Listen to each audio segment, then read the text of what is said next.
Shalom, damai Kristus beserta kita. Hari ini kita akan melanjutkan membahas tentang kebenaran yang memerdekakan, tapi melalui subtema yang berbeda, yaitu sunat. Apa itu sunat? Apakah sebatas perjanjian antara Allah dan Abraham mengenai keturunan, atau ada hal-hal tersembunyi lainnya yang ingin disampaikan Allah pada keturunan-keturunan selanjutnya? Jangan kemana-mana. Iki acara opo toh? Baiklah saudara-saudara. Hal sama yang pertama-tama ingin saya sampaikan adalah tentang kebenaran. Sudut pandang boleh banyak, tetapi kebenaran itu hanya ada satu. Gak mungkin kebenaran itu ada dua. Kita lihat ke TKP, tempat kasih penjelasan. Maksa deh. Oke. Kemarin Sabat. Sekarang kita ganti menjadi sunat. Dengan pertanyaan yang sama. Apakah sunat ini masih berlaku atau tidak? Jawabannya ya hanya ada dua. Antara masih berlaku atau sudah tidak berlaku. Dan jika kita bicara tentang kebenaran, kebenaran itu hanya ada satu. Kalau bukan yang ini, berarti yang ini. Kita ulangi lagi, gak apa-apa. Pembelajaran itu katanya memang harus diulang-ulang. Guru saya waktu masih SD, kalau beliau pada masih hidup dan masih ngajar, kemungkinan yang diajar juga masih sama dari tahun ke tahun. Kecuali sistem pendidikan sudah berubah, kurikulumnya berubah. Ya saya tidak tahu lagi. Tapi waktu saya masih kelas 1 SD dan naik hingga kelas 6 SD, guru saya yang di kelas 1 SD ngajarnya yaitu itu terus. Dari tahun ke tahun. Gak bosen-bosen. Kalau dipikir-pikir, sebenarnya yang gak naik kelas itu ya guru saya. Orang ngajar kan belajar juga. Dan beliau belajar hal yang sama dari tahun ke tahun. Gak lulus-lulus. Oke, kita fokus balik ke sini. Sunat. Di sini ada pertentangan, saudara. Yang satu mengatakan bahwa sunat itu sudah tidak berlaku, dan yang satunya lagi mengatakan bahwa sunat masih berlaku. Mana yang benar? Dua-duanya jangan dipercaya. Terus, kalian punya firman yang hidup. Namanya Yesus. Keluar dari lingkungan kalian di sini. Datang pada terang, yaitu Yesus. Sama, yang di sini juga keluar dari tempat kalian yang gelap, datang pada terang, yaitu Yesus. Kalian pasti mendapatkan kebenaran, karena Yesus itu adalah jalan dan kebenaran dan hidup. Dan saya memiliki kesaksian bahwa Yesus itu hidup. Cari Yesus, jangan cari yang lain. Apa yang akan saya sampaikan berikut ini hanyalah susu.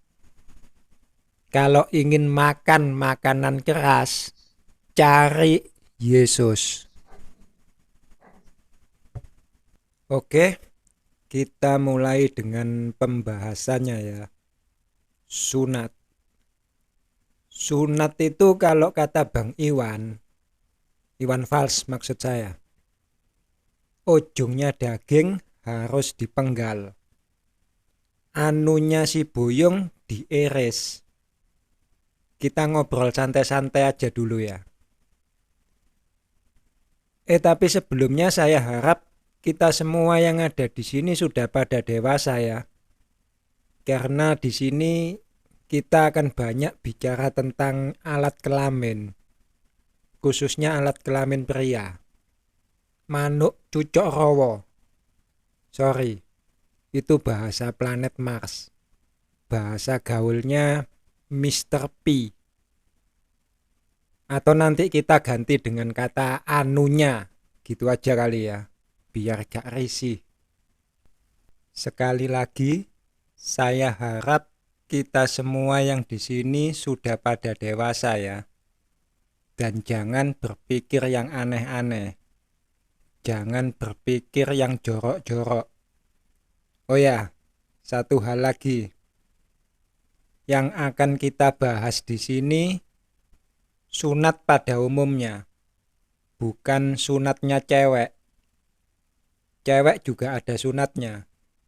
Mungkin yang belum tahu gitu ya. Tapi kita tidak membahas itu. Yang kita bahas adalah sunat yang umum-umum saja.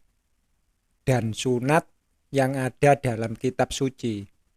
Sunat hati maksudnya. Oke? Saya lanjutkan ya. Sunat itu apa sih? Yaitu tadi. Ujung daging anunya harus dipenggal, dipotong.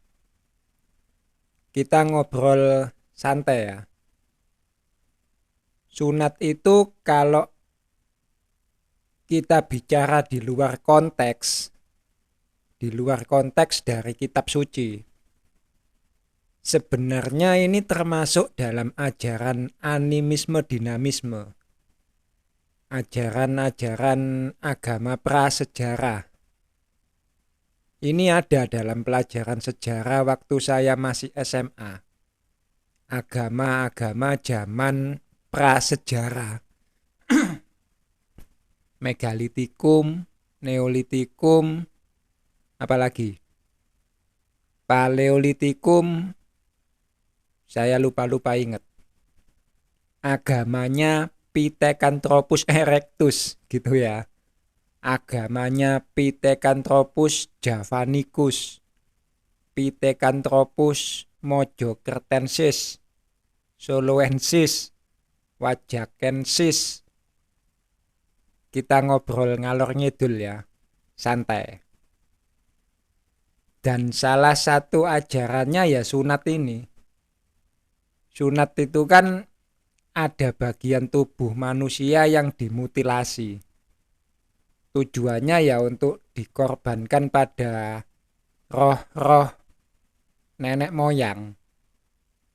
Ini salah satu bentuk animisme dinamisme. Animisme itu kepercayaan terhadap roh-roh nenek moyang, roh-roh halus. Contoh, kalau di dalam patung Yesus itu dipercaya ada rohnya, terus sujud disembah. Nah, ini masuknya animisme. Sekali lagi, kalau dipercaya ada rohnya. Kalau tidak dipercaya ada rohnya ya bukan animisme. Katolik bukan. Katolik itu bukan animisme. Katolik itu gak percaya gini-ginian. Patung Yesusnya Katolik itu hanya bentuk penghormatan.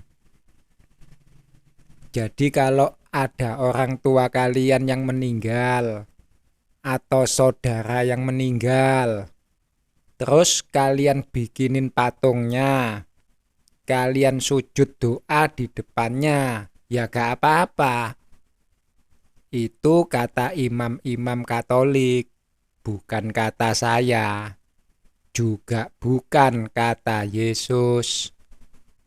Sekali lagi, itu kata imam-imam Katolik, bukan kata saya. Juga bukan kata Yesus. Kata imam-imam Katolik, hal seperti itu bukan penyembahan, tapi penghormatan. Kalian sujud berdoa depan patung bapakmu, ya kalian itu sedang menghormati bapakmu. Kepada ular bludak, hormat. Itu namanya penghormatan.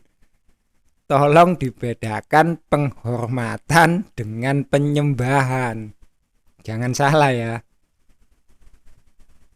Beda lagi kalau dinamisme. Dinamisme itu pemujaan terhadap benda-benda yang dianggap memiliki kekuatan gaib. Keris, batu akik, batu yang dicium-cium itu loh. Matahari diagungkan, bulan dikeramatkan, bintang-bintang disakralkan. Itu semua masuknya dinamisme. Kita balik pada sunat. Santai ya saudara-saudari. Kita ngobrol santai. Jadi sunat itu ujung dagingnya si anu harus dipotong. Saya sendiri itu sunat kalau gak salah masih SMP. Saya cerita sedikit ya sebentar. Kita santai. Jadi saya sunat itu bertiga. Tetanggaan semua. Rumah saya masuk kampung, bukan pinggir jalan. Yang jadi pelopor itu ya tetangga saya. Odi, sunat yuk. Sama si D. Si D mau tante sunatin. Tapi masih mikir-mikir. Gak ada temennya katanya. Itu si L juga diajak sana. Oh ya, si D ini juga Katolik. Sama seperti saya. Tapi si L Kristen Protestan. Saya bingung. Kita ini kan Katolik. Ngapain sunat? Saya nanya, tante, kan Katolik, ngapain sunat? Oh, gak apa-apa, Odi. Sunat itu bukan cuma orang Islam. Katolik juga boleh sunat. Sunat itu untuk kesehatan. Gak mesti soal agama. Itunya dipotong biar bersih. Gak ada kuman-kuman. Saya cuma mantuk-mantuk. Sunatnya di mana, tante? Ya di sini, di rumah. Nanti tante panggil mantri. tukang sunatnya yang datang ke rumah. Mau gak Odi? Saya jawab, tanya mama dulu ya tante. Ya udah sana, tanya. Jangan lupa kasih tahu si El juga. Sekalian biar rame ada temennya. Siap komandan. Udah tuh. Saya ngomong ke mama. Mah, diajak mamanya si D sunat. Mama saya gak nanya macem-macem. Yang ditanya cuma satu. Berapa biayanya? Waduh, gak tahu. Singkat cerita kita sunat gitu aja. Yang bayar ya mamanya si D semua. Yang pertama si D. Tadinya saya duluan niatnya. Karena si D gak berani duluan. Dia minta yang terakhir. Tapi dipaksa duluan sama papanya. Saya juga tahu alasannya. Takut gak steril alat-alatnya. Udah tuh, si D duluan. Yang kedua saya, terakhir si L. Ternyata sunat gak sakit sama sekali. Anunya saya dibius, ditanya mantrinya. Sakit? Kagak, langsung disikat. Bentaran doang, selesai semua. Ya habis selesai kita ketawa ketiwi. Kita lihat-lihatan anunya. Waktu itu bintang film yang lagi kondang Aran Kwok. Bintang film Mandarin. Gaya rambutnya piak tengah. Kita jadiin candaan. Wah, modelmu kuno, gaya Andy Lau. Keren punyaku, model Aran Kwok, piak tengah. Itu kenangan waktu saya sunat gitu ya. Jadi waktu saya sunat itu masih SMP. Secara usia, masuk usia remaja. Dibilang anak-anak kita sudah gede, dibilang udah gede, masih anak-anak. Karena saya gak ngerti apa itu sunat. Mamanya si D bilang sunat itu buat kesehatan, ya udah kita ikut gitu aja. Dan kalau dilihat dari secara rohani, saya bingung. Kalian sendiri aja yang menilai. Susah kalau menilai diri sendiri itu susah. Rohani saya waktu remaja itu piye yo? Saya itu gak suka ikut-ikutan kegiatan gereja. Miss Dinar, Legio Maria, PDKK, apa aja sudah. Saya gak suka. Tapi setiap minggu pasti ke gereja. Kalau sampai bolos, saya bisa nangis. Ada rasa berdosa gitu. Kira-kira seperti itu rohani saya. Jadi kegiatan-kegiatan gereja males. Tapi gak ke gereja sekali, saya bisa nangis. Nah, saya sudah sunat. Tapi kenapa di kemudian hari saya masih saja mempertanyakan pada Yesus tentang sunat? Kan gitu ya. Sebenarnya sunat itu masih berlaku atau sudah tidak berlaku, saya pribadi sudah gak ngurus. Orang saya sudah sunat. Saya mempertanyakan sunat pada Yesus itu hanya karena saya mau tahu kebenaran tentang sunat. Kenapa orang-orang ini pada ribut tentang sunat? Yang diributin itu apa? Dan ternyata kita ribut ini hanya karena kita tidak tahu apa maknanya sunat. Bahkan umat Islam, mereka yang selalu berkoar-koar membanggakan diri Oleh karena mereka melakukan hukum sunat, mereka sama sekali tidak mengerti intisari dari sunat itu sendiri apa. Kalian bisa bertanya pada tetangga kalian yang muslim, sunat itu apa? Kenapa kalian sunat? Intisarinya sunat itu apa? Atau lebih tepatnya, makna kalian sunat itu apa? Tujuannya apa? Gak ada yang ngerti. Padahal umat muslim itu sudah pasti melakukan sunat. Wajib hukumnya. Gak ada orang Islam itu yang gak sunat. Kalau Kristen kan gak mesti. Ada yang sunat, ada yang tidak sunat. Istilahnya sunnah gitulah. Kalau orang Islam bilang itu tidak dilarang, tapi juga tidak diwajibkan.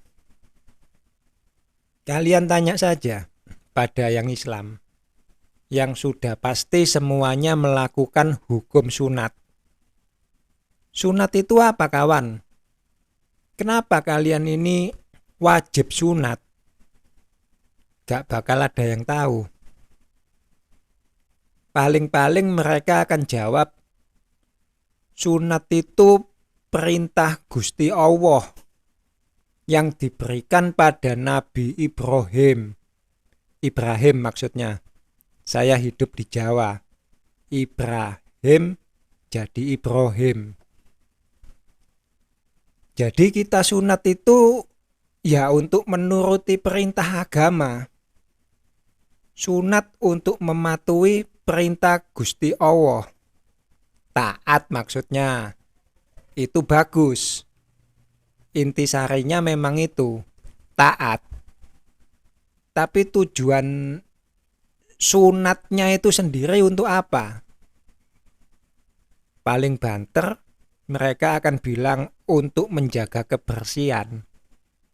Supaya tidak terkumpul kotoran di anunya. Jadi waktu sholat, jangan sampai membuat najis. Beda-beda tipis lah dengan alasan saya dulu waktu sunat. Untuk menjaga kebersihan.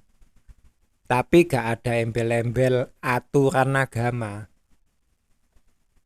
Atau jawaban yang agak mendingan. Tujuannya itu sebagai pembeda antara Islam dan Kristen.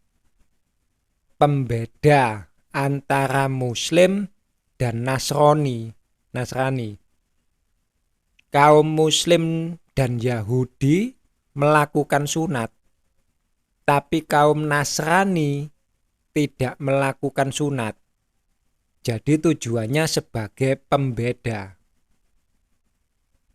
Atau kalian akan mendapatkan jawaban yang mengerikan bagi saya pribadi. Tujuan sunat itu supaya ohok-ohoknya lebih nikmat. Pernah kan kalian dengar mereka ngomong seperti itu? Makanya sunat, biar tambah mantep gituannya. Tujuan sunat supaya tidak mengurangi kenikmatan saat bersenggama. Senting saya katakan. Jelas sekali mereka tidak tahu maknanya sunat. Saudara-saudariku yang terkasih, sunat ini sama seperti sabat yang pernah kita bahas kemarin. Sudut pandang itu bisa banyak, tapi kebenarannya ya hanya satu. Dan saya akan langsung jabarkan saja ya. Tafsirnya yang saya dapat dari Yesus. Itu seperti apa? Biar gak panjang-panjang. Kita buka kitab sucinya Kejadian 17. Ayat 1 sampai 27. Sunat sebagai tanda perjanjian Allah dengan Abraham. Seperti biasa, kalian baca sendiri versi lengkapnya.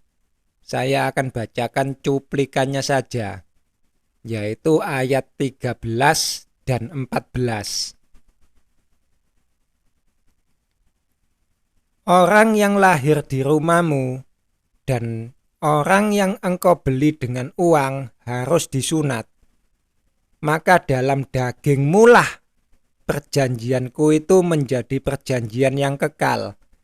Dan orang yang tidak disunat, yakni laki-laki yang tidak dikerat kulit khatannya, maka orang itu harus dilenyapkan dari antara orang-orang sebangsanya. Ia telah mengingkari perjanjianku. Menarik. Tolong garis bawahi, dalam dagingmu lah perjanjianku itu menjadi perjanjian yang kekal. Saya simpan dulu ayat ini. Saya pernah bertanya pada Yesus, Yesus, sunat itu sebenarnya masih berlaku atau sudah tidak berlaku? Dan Yesus menjawab, tapi tidak dengan tegas. Yesus berkata, Odi, engkau mau sunat, silahkan. Tidak sunat, ya silahkan. Engkau sudah dewasa, sudah tahu mana yang benar, mana yang salah. Saya sudah sunat, saudara. Saya sudah sunat sebelum saya tahu apa itu sunat. Saya sudah sunat sebelum saya tanya pada Yesus, apa itu sunat? Jadi pertanyaannya saya ganti. Yesus, kenapa harus sunat? Yesus bertanya balik, engkau sudah sunat, Odi? Terjadi dialog, saudara-saudari. Saya jawab, sudah Yesus. Sudah berapa lama engkau sunat? Gak ingat Yesus, pokoknya sudah lama. Coba engkau lihat anumu. Saya lihat anu saya sendiri. Lalu Yesus bertanya, apa daging yang dulu engkau potong bisa tumbuh lagi? Yesus ngeluyur pergi. Saya bengong ngeliatin anu saya sendiri. Lagi-lagi saya speechless. Kali ini saya speechless sambil ngeliatin anunya saya sendiri. Kembali pada ayat yang tadi kita baca, saudara. Dalam dagingmu lah perjanjianku itu menjadi perjanjian yang kekal. Saudara mau tahu ini tentang apa? Salib Yesus. Sunat khatan atau khitan adalah sunat rohani yang sesungguhnya. Tapi kalian tolak.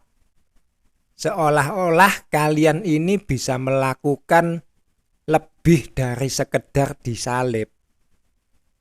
Maka kalian katakan, sunat kami bukan sunat khatan, tapi sunat hati. Wow.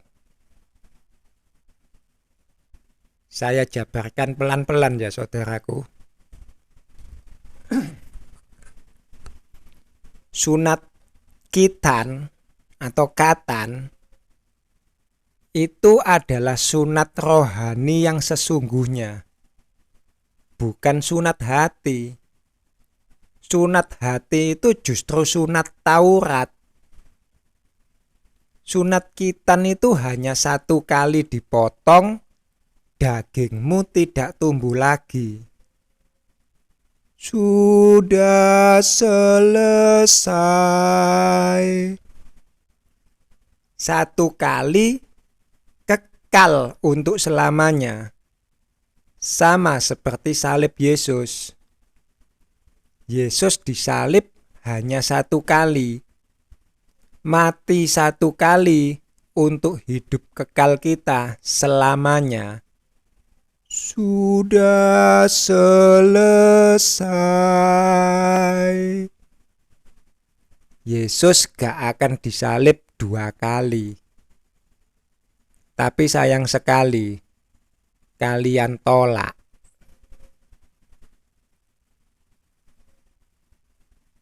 Ketika saya bertanya tentang Sabat, saya katakan Sabat itu susah. Taurat. Sabat itu Taurat. Susah.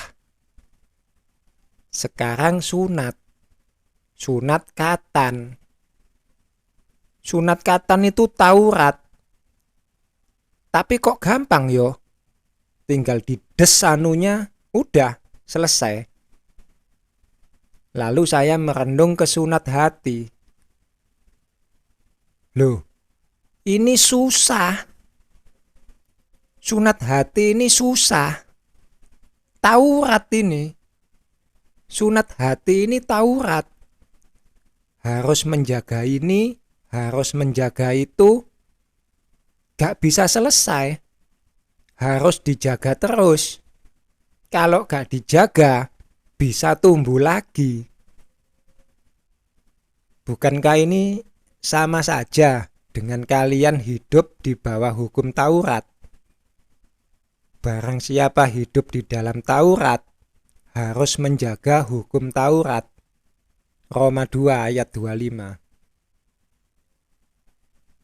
Manusia memang aneh ya. Dikasih yang gampang, minta yang sulit.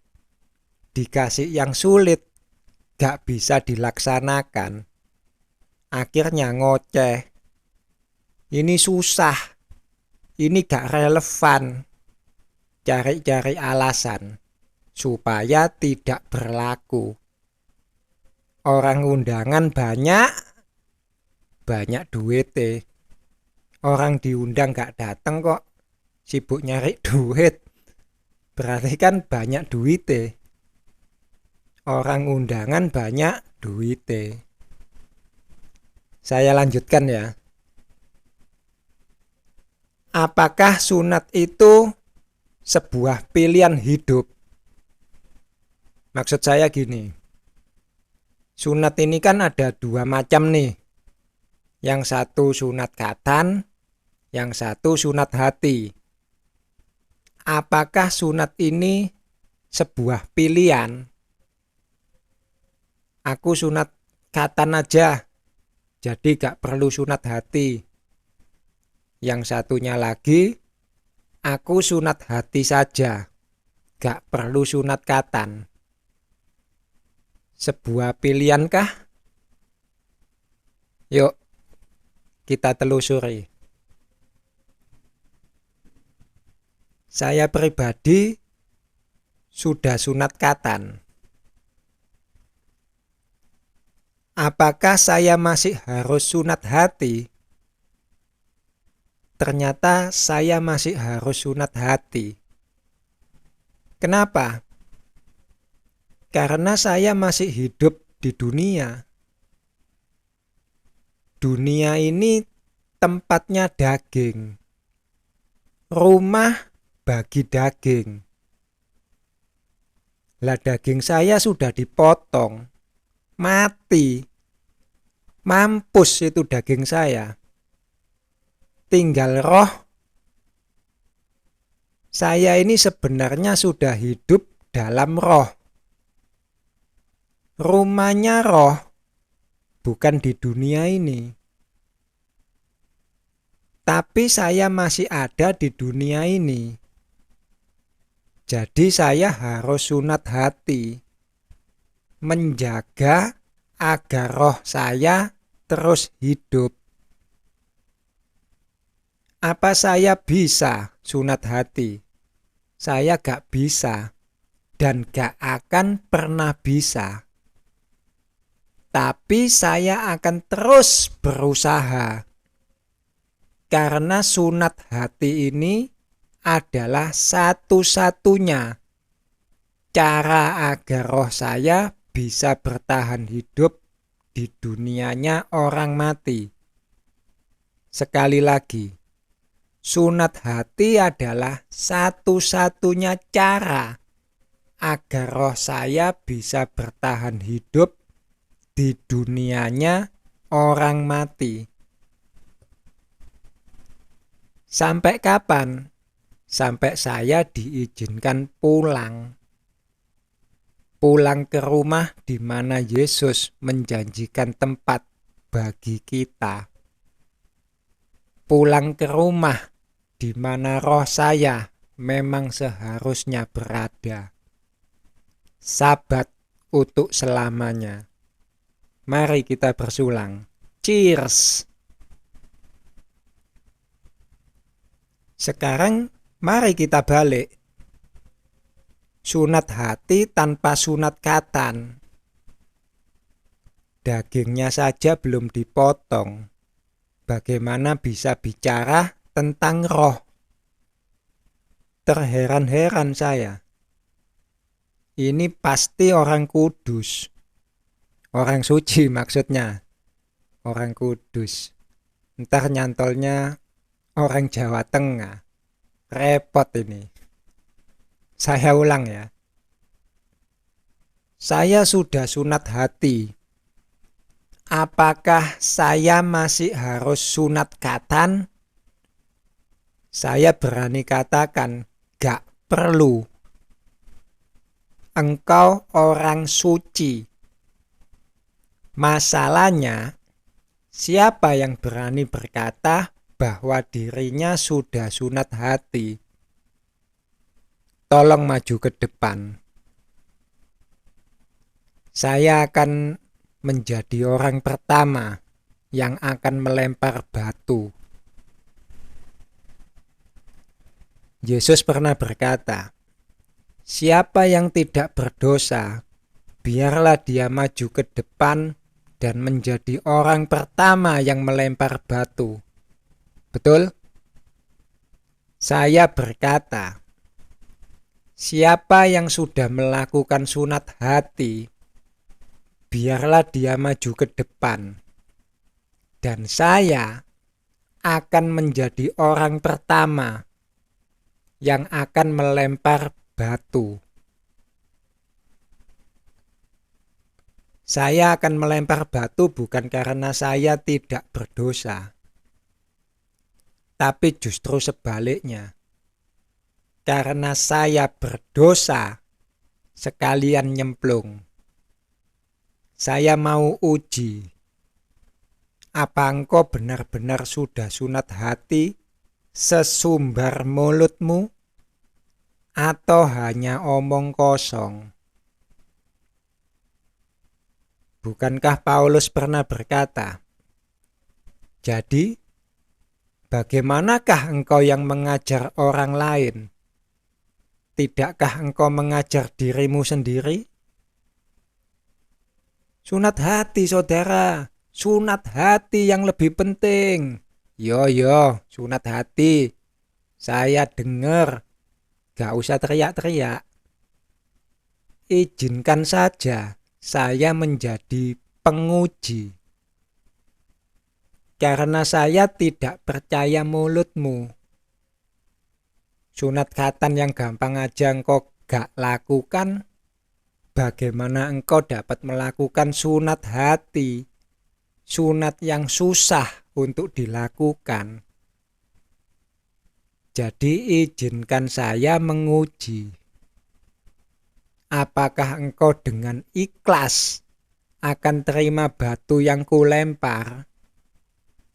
Atau malah ngeles, menghindar? Atau lebih parah lagi, engkau balas lempar saya dengan batu? Kalau memang terbukti engkau tidak menghindar, engkau ikhlas terima batu yang kulempar, aku akan berkata kepadamu, Suhu, jadikan aku muridmu. Terima aku jadi muridmu, Suhu. Aku mau belajar padamu, suhu, karena engkau bukan orang munafik. Engkau berkoar-koar, tetapi engkau memang sungguh melakukannya. Tapi karena menurut saya pribadi, tidak ada seorang pun yang bisa melakukan sunat hati selain daripada Yesus. Maka saya katakan, kalian perlu sunat khatan. Karena sunat khatan itu adalah tindakan nyata dari sunat hati. Sekali untuk selamanya. Sama seperti salib Yesus. Satu kali untuk selamanya. Makanya Odi, kita ini gak perlu sunat khatan. Karena sudah menerima Yesus. Bagaimana engkau bisa menerima Yesus? Sunat khatan engkau tolak. Lakukan yang satu, yang lain jangan diabaikan. Jadi sekarang apa yang hendak kita sampaikan? Baik sunat khatan maupun sunat hati, dua-duanya adalah perintah Allah. Sunat itu sendiri bukan pilihan. Lakukan yang satu, jangan abaikan yang lain. Lakukan perintah yang gampang terlebih dahulu. Lalu berusahalah melakukan perintah yang sulit. Jangan dibolak-balik. Bisa jadi munafik nantinya.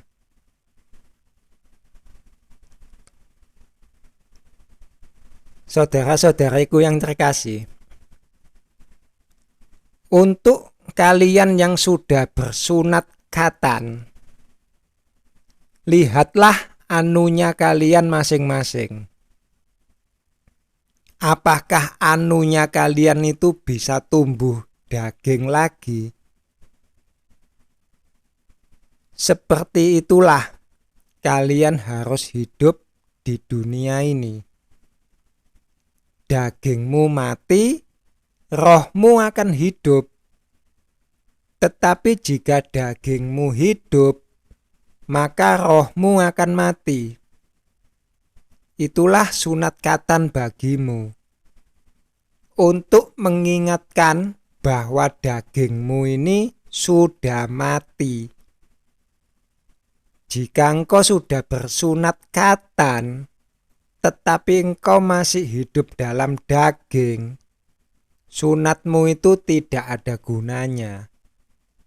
Engkau perlu sunat hati, supaya menjaga rohmu tidak ikut mati di dalam dunianya orang mati. Itulah sunat hati bagimu.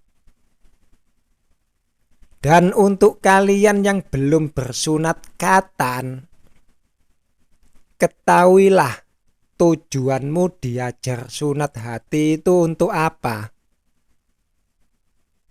Karena dari sunat hati, engkau mengenal dosa. Pelajari itu semua dosa-dosa. Tujuannya untuk apa? Supaya rohmu lahir. Karena engkau belum bersunat khatan, dagingmu belum mati. Karena dagingmu belum mati, rohmu belum lahir. Itulah gunanya engkau sunat hati, supaya rohmu lahir.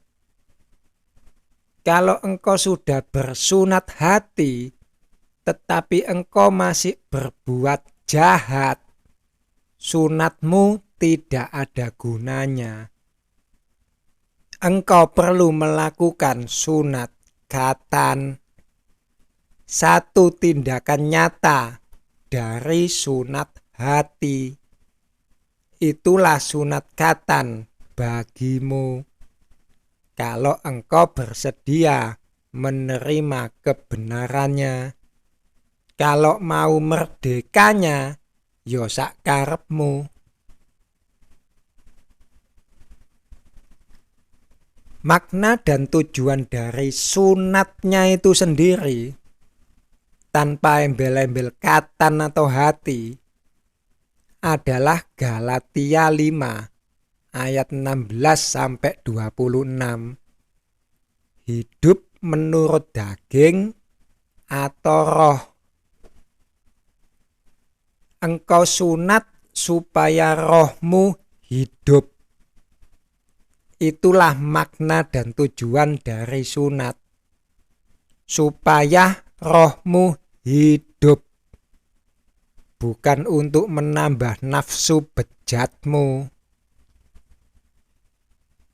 Inilah tentang sunat yang bisa saya sampaikan.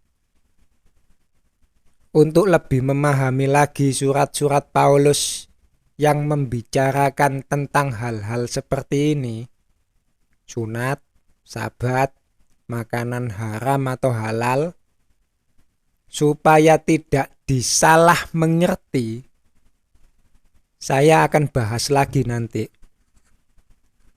Kalau tidak saya masukkan dalam video kebenaran yang memerdekakan, saya akan buat video khusus lagi. Tapi saya gak janji ya. Apa kata nanti? Kalau Tuhan berkehendak gitu ya. Sekarang saya akan tutup dengan 1 Korintus 7 ayat 17-40. Hidup dalam keadaan seperti waktu dipanggil Allah. Saya akan bacakan ayat 17-19.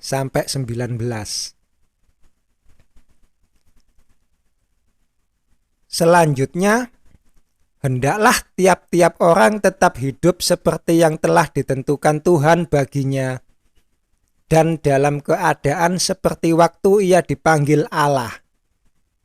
Inilah ketetapan yang kuberikan kepada semua jemaat. Kalau seorang dipanggil dalam keadaan bersunat, janganlah ia berusaha meniadakan tanda-tanda sunat itu. Dan kalau seorang dipanggil dalam keadaan tidak bersunat, janganlah ia mau bersunat. Sebab bersunat atau tidak bersunat tidak penting. Yang penting ialah mentaati hukum-hukum Allah. Apakah sunat itu termasuk hukum-hukum Allah? Shalom.